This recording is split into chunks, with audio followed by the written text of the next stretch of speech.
Hey everybody, Nate Lee here. And I'm feeling good because I have just buffed my ToneSlab's pick. So this is the ToneSlab's Tri I'm using. I also use the Tweener 3 round.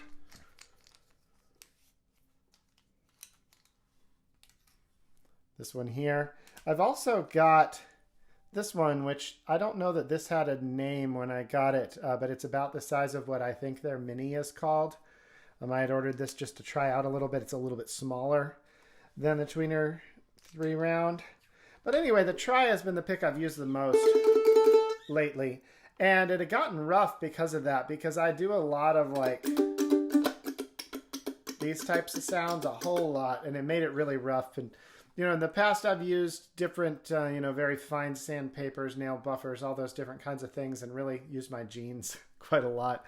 But I had played on this one a lot and wanted to make sure before I touched my really nice ToneSlab's pick with anything that I checked with Frank first. So I reached out to Frank and he told me to use one of these. So this is what I used, and it's a 4-stage nail buffer. Now I didn't ask Frank for a lot of detail other than he said to play using my pick stroke. So I'm going to already buff this. So I'm going to get on the step 4 here. There it is. So he showed me actually in a video, use your pick stroke like this. So I did, and then I turned it around, used my pick stroke there.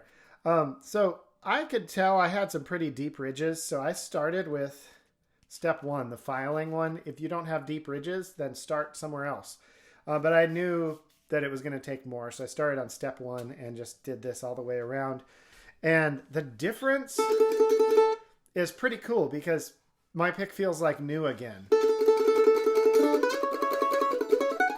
And people say like, should I spend $30 or whatever the premium picks cost, and it seems like so much and all that kind of stuff.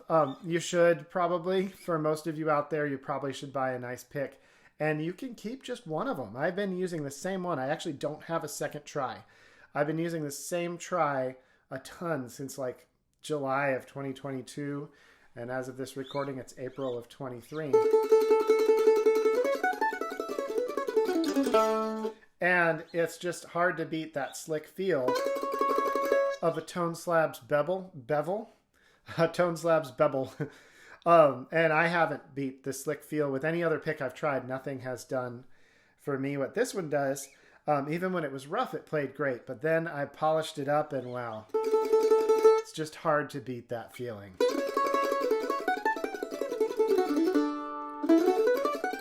And there's no pick that has beat that feeling for me.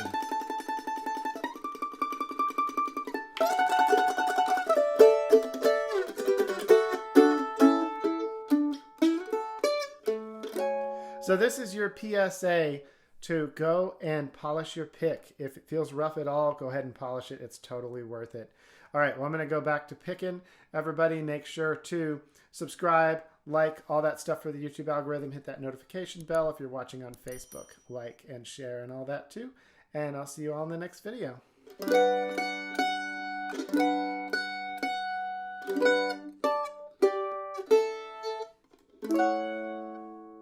Bye, everybody.